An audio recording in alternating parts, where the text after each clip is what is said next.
Hello and welcome to Young Turks, India's longest-running show on startups and entrepreneurship. I'm Shereen Bhan. A few years ago, a restaurant in Mumbai put out an ad saying it would deliver pizza by air using drones. Not surprising at the time, the police swiftly fired a regulatory missile and shot down the idea of drones flying about in civilian airspace. Cut to 2022, India has not only opened up the skies with a slew of liberalized rules, it's also announced performance-linked incentives with an outlay of 120 crore rupees for 23 drone companies to soar higher. So what changed? The acknowledgement of the fact that besides helping the armed forces with border surveillance and lethal strikes, drones can do a lot more. The government itself is using drones to map rural landholding. Under the Swamitva scheme, the ICMR is conducting a drone study to collect sputum samples from remote areas to fight tuberculosis. With the eye in the sky, it's becoming easier for forest guards to catch poachers, for farmers to monitor crop health, and for e-commerce companies to airdrop groceries.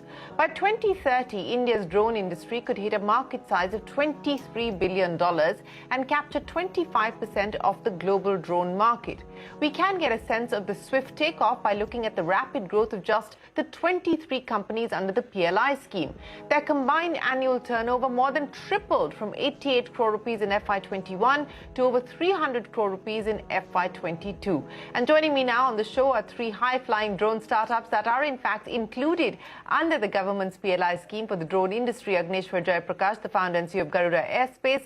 With us also on the show, Rama Krishna, CEO of Endure Air, and Ankit Mehta, the co-founder and CEO at Idea 4. Gentlemen, appreciate you joining us here on the program. Ankit, let me address the first question with you. You know, all kinds of numbers are being bandied about. I'm taking a look at the FICCI EY report of 2022. The global drone market is poised to become a $54 billion market by 2025. The manufacturing potential in India could be worth $4.2 billion in the same period, growing to $23 billion by 2030. And as we pointed out at the start of the program, it's estimated that India can capture 25% of the global drone market share through exports. So, Ankit, I want to understand from you, what have been the significant changes that are accelerating this growth of the drone industry in India today? Shereen, what has happened is that, before the pandemic, the drone technology was a good to have technology. But post the start of the pandemic, we realized that unless and until we use drones, we'll be putting our own people in the harm's way, and we started giving exemptions to operate these systems in the real world. And since then, all the steps that you also highlighted, such as the Swamitva scheme, the fact that we had issues at the border, and all of the other wars that have happened in the world have told us that, unless we adopt drones wholeheartedly, we'll be left behind. In fact, we may be victims of not being able to survive the next, skirmish that we may get into.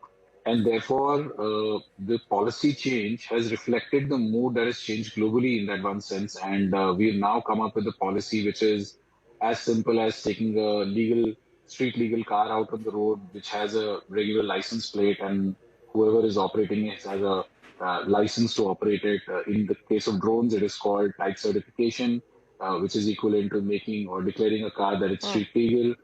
We have UIN, which is equivalent to a license plate, and we have the pilot certification, which is equivalent to a driving license.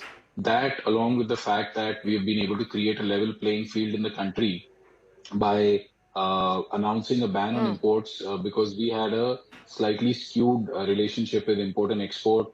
Export was heavily controlled, but import or export in other countries was not equally well controlled, and therefore we had this arbitrage which this import policy has allowed us to reduce and give the Indian players an opportunity to develop fast and to do the right set of things for that, as well as the announcement of the PLI scheme has given tremendous incentive to the manufacturers to make sure that we are even more encouraged to do more and more work in India, indigenize more components, more systems, and develop more indigenous technology that can be globally competitive. And we can export our systems outside the country. Yes, and I want to talk to you about all of that in just a second, but let me bring Rama into the conversation as well. You got started with Endure Air in 2018, Rama, and you're one of the beneficiaries of the PLI scheme that the government has announced. Ankit was just taking us through what has changed as far as the regulatory environment is concerned, as well as what has changed from an incentive point of view. I want to understand from you, what does this journey from 2018 to 2022 for Endure Air look like? And more importantly, what are the opportunities that you're now focusing on? So starting in 2018, we have started from IIT Kanpur. We are a group of professors and students from the academia, and we have put together those solutions that can enhance the performance and benefit the end user in terms of endurance and payload capacity. And by 2020, in the COVID time, like Ankit mentioned, we have finished our products, and post-COVID, the kind of push that was given by Indian government has expedited the product development process, and that gave us chance to deliver our products to multiple services units of MHA and MOD, and that has given us a chance to be one of the PLI beneficiaries in 2021. And this kind of accelerated path that has is definitely due to the support. Yeah, so you've got IIT Kanpur, you've got Ankit, who is the alumnus of IIT Mumbai, and of course, along with his co-founders, they started Idea Forge. And let me get Agnishwar into the conversation at Garuda Aerospace as well. Agnishwar, many thanks for joining us. I want to understand from you, what are the areas of opportunity that you're going to specifically leverage on? And, you know, while we're talking about largely the focus so far being on defense as well as industrial applications and those verticals, what about life beyond that? As Ankit pointed out, COVID really changed the game in many ways. And today we are now talking about companies like Swiggy tying up with drone companies with the hope or the possibility of being able to do grocery deliveries as well. And that's no longer a pipe dream, but perhaps a reality on the anvil. So beyond defense and industrial applications, what are we now talking about? I think, firstly, thank you so much for having me on the show. And it's indeed an honor to be on the same panel as a legend like Ankit as well as Rama. But what Garuda Aerospace has managed to do ever since the pandemic is to focus more on the precision agricultural drone space. We believe amongst all other drone sectors, the precision agri drone sector has the maximum utilization ratio amongst all drones. And we see $3 billion industry just waiting to be disrupted. And we focused a lot of our energies on developing high-tech drones equipped with AI, ML, with 4G and 5G enabled drone services. And it is these same precision agri drones which we have modified to suit Swiggy and other drone-based delivery applications that the government as well as several private players have come forward to discover, and I would say that the entire drone industry is still in its very nascent stages. There is still plenty can look to explore, and I believe the Indian drone ecosystem is evolving rapidly. Yes, certainly in nascent stages at this point in time. But since you called Ankit the legend, let me go back to the legend on the panel as far as the drone business is concerned. So, Ankit, I want to understand from you, the opportunities that Idea Forge is now looking at, not just from a domestic market perspective, but also from an export point of view, the markets that you believe you are going to be able to gain access to, because as you pointed out, we've banned imports, but perhaps also with the benefit of the PLI scheme, etc., the export market will become a more lucrative opportunity. And in terms of fundraising, you've got a fairly large kitty at this point in time to play with, but what does the future look like? Shereen, exports is definitely an area which is opening up for the Indian drone industry. I believe that given our background of developing these products in an extremely difficult environment, particularly from the climatic conditions point of view and the terrain and the overall diversity in where all we need to operate these systems as a part of our country, there is a great opportunity. And what has happened in India particularly is that we've pushed the envelope of performance well beyond a lot of players globally. And therefore, we are seeing a lot of interest in these differentiated products which have not emanated from a hobby market or RC flying market plus approach versus a mission first approach in the global market. In fact, as we speak, I am in the US attending one of the largest UAV conferences in the world and trying to uh, announce that we are now arriving in the North American market, and we would love to look at how our differentiated offerings can add value to the customers here locally. And that's something that we are quite looking forward to. We have already started exporting to a few countries, and we are hoping that we'll be able to aggressively grab the market share in these opportunities in these markets as well. And of Okay, so course, you've from the already point of started view of exporting, and of course, funding. the US is the big market that you're hoping to get into. Yes, go ahead, Ankit. Yeah, no, I was just going to add that as far as funding is concerned, I think the space is, ripe for a large kitty of, money coming to it, particularly because as we Indian businesses look at building these differentiated solutions that have global value, I do believe that, our mark will be visible in the global space. And as we move forward towards building it for more and more use cases in our country, we will be needing to build differentiated solutions. And as we build differentiated solutions for a large market, which the Sticky report is also announcing, of which I'm also a co-chair, I do think that we should be looking at a very bright future for the drone industry from the perspective of availability of capital as well as having a large potential demand base. Rama, that's what I want to address with you. Let's talk about some of the new used cases that could open up as potential opportunities and what that means for a company like yours. You've got a revenue of about 2 crores in FY22. You're targeting a revenue of between 10 to 12 crores in FY23.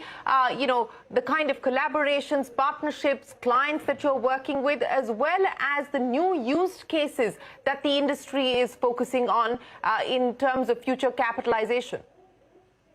Yeah, Shereen. So address that. So we so far have developed the use cases for surveillance and logistics delivery up to payload capacity of 10 kg. And by end of this financial year, we are planning to finish our products for ISR missions and also payload capacities that can go up to 40 to 50 kg, and that can be transported to a range of 80 to 100 kilometers.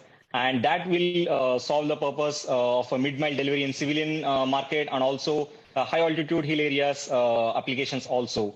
That can be used for our border forces and also for disaster response forces, NDRF, SDRF, etc. And this will also solve the purpose for the medicine delivery in Himachal and Uttarakhand. These areas which are not easily accessible. And parallel to that, we are also planning to finish the product development of loitering ammunition solutions by partnering with multiple DRDO labs. That is also one of the product development in the pipeline. Yeah, these are some of that I can reveal at this point. And what about exports and the export opportunity for you? So that we are still establishing ourselves in the Middle East market by attending. We are attending this Dubai Heli Show by end of which is as in October 24 to 26, and there we are going to release our couple of new products in our portfolio, and that will make us create a mark in that. And from there, from next year, we are planning to establish, find local partners or regional partners in Canada and Australia and Middle East. Okay, so big plans as far as exports are concerned. Agnishwar, let me ask you the same question, both domestic opportunities as well as the export opportunities. And, again, for the benefit of our viewers who are watching, the different kinds of opportunities that drone companies like Garuda are looking at. You have, of course, got a partnership and a tie-up with Swiggy. When does that finally get operationalized? And how is it going to work? Well, if it wasn't for the Bangalore floods, we would have actually commenced our operations with Swiggy, and it is not a trial. It's actually advanced stages of figuring out how you would actually be able to monetize it. But apart from the whole Swiggy partnerships, we believe that there is going to be a huge opportunity of selling over 20,000 drones over the next 8 to 12 months in the domestic agricultural sector.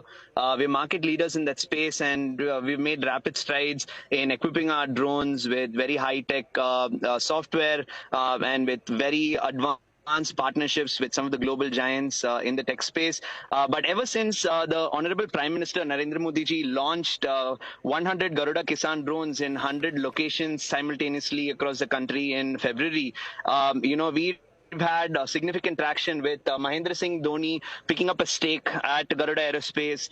We've also commenced a very large Series A $30 million round at a $250 million valuation. So needless to say, funds are coming in. There is a lot of progressive policies. We're focused towards the precision ag sector and customizing our drones to provide a lot of other allied services. But we are also focusing on adding elements of software, artificial intelligence, machine learning, and automation, because I think that is the future. Merely drone manufacturing and providing services will not get us those 20 to 25x valuations, and our goal is to become the first ever drone unicorn startup. And in that perspective, we believe that deep tech data and how we are going to monetize that data is going to be a huge game changer in the future. Agnishwar, you said the aspiration and the aim is to become the first drone unicorn in the country. What timeline have you set for yourself to be able to achieve that? Well, hopefully we should be reaching that space in the next 12 to 16 months' time. But at the same time, for us, more than the valuation game, we believe that we can impact 1 billion people positively. And I think the best way to do that is via the precision agricultural space, because regardless of any defense equipment, industrial projects, I think agriculture is an essential, right? So when you're developing a drone and providing services and enhancing the food crop productivity and yield of farmers, I believe you're going to touch 1 billion lives, and automatically the valuation would come. So we're not too bothered about when we're going to achieve that. We've set a timeline of August 2023. We're firmly on the track. We've started to increase our revenues 100x since last year. So I believe that we are definitely going to get there. It's only about having the right partners and the right fund infusion at the right time.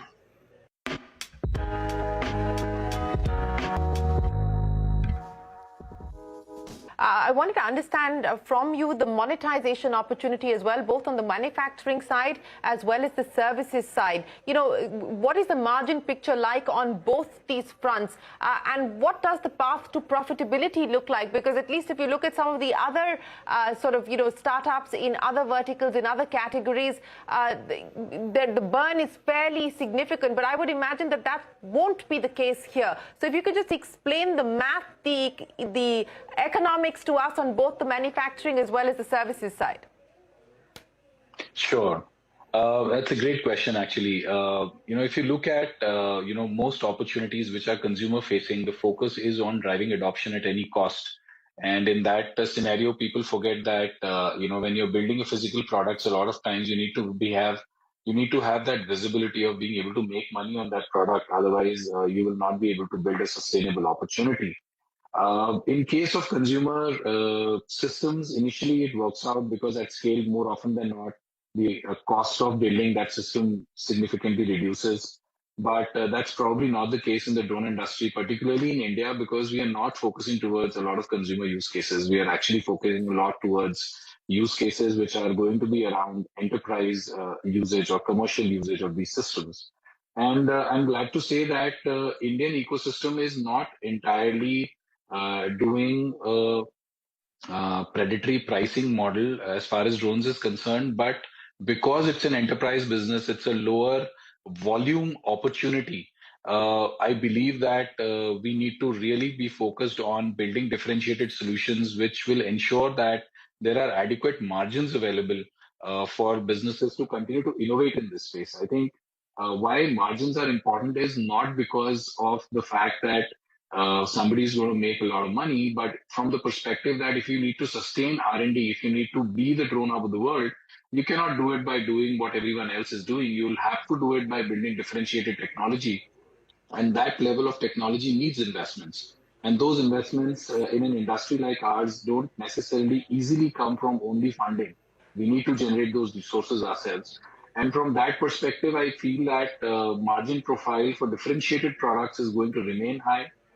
For products which are competing in the market for performance, reliability, and autonomy stacks, which are relatively more commonly available, they will continue to have margin pressures, but hopefully we will not see predatory pricing in that as far as opportunities is concerned. However, when you look at services, services is a space where we are seeing a large amount of predatory pricing happening even today in the country, because it's such at a nascent stage, competing in the open market in this fashion for relatively undifferentiated outcomes for the end customer is obviously challenging. And we are seeing a lot of early pressures on margins in that segment. And we believe that this is going to stabilize over a period of time as the industry gains maturity. It starts understanding what will it take from the point of view of building a sustainable long-term business in this area of operation. Yeah, and I think that's very helpful to really understand the landscape, so to speak. And Rama, that's what I want to address with you. How are you de-risking yourself? How are you creating moats around your business to prevent the kind of commoditization that Ankit was speaking of? And more importantly, take me through how large the team is, what kind of investments are being plowed back on development, on R&D at this point. Yeah, Shereen. So just to quote Ankit, so the differentiator is required in your products to establish yourself in the market and also differentiate products to the user. So that's where we also focus in terms of endurance and payload capacity, and in terms of operational easiness. We differentiate our products from the competition, from the market, and that's what we are focusing on. That's what helped us in not lowering our margins that are required to sustain in this industry. So that is not lowering the profits to just acquire the customer or these things. So the differentiator is the key word that like Ankit has mentioned. And coming to the team expansion and also this financial year, like you mentioned, so we have raised funds from Mr. Jalasdani and co-founders of Adverb, warehouse automation company. So with that seed round, we have doubled our team in a matter of last 4 months. So we have started with this financial year with a team of 25 team. Now we have a headcount of 50 engineers and a business development team, which is sitting in Noida. So we have, earlier we were incubated in IT Kanpur, now we have moved out and we established our own manufacturing facility and corporate office at in Noida, and which are easy access to the in NCR region. And coming to the fund investments, we have invested this fund into team expansion and also the product development and aggressive marketing of products to multiple users pan-India, and also reaching out to end users and outside India also. So we have been we have onboarded multiple industry veterans and also retired officers to lead our team at key manager roles. Right. We have Lieutenant Colonel Vikram Sareen has joined us as a VP Product Development, and other Lieutenant Colonel Narendra Tripathi, who has joined us as a head of sales, and industry veteran from Reliance Business Office. They have joined us, and they are giving us the guidance that we require to to grow to the kind of endure at this to 100 unicorn startup. So we have been in that way, and that's why we are eyeing for a Series A also in this next year. Okay, Series A, that's the target in the next year. Well, gentlemen, we wish you the very best of luck. There's plenty of headroom for growth, and clearly, if I go by what the three of you are telling me, there's plenty of opportunity and plenty of opportunity not just here in the domestic market, but in the export market as well, that is waiting for startups like yours to capitalize on. Agnishwar, Rama and Ankit, many thanks for taking us through where the drone industry in India currently stands and what the road ahead looks like. Appreciate your time, and we wish you all the best. That's a wrap on this edition of Young Turks. We'll take a break. There's a lot more coming up. Don't go anywhere. We're back in a minute with more.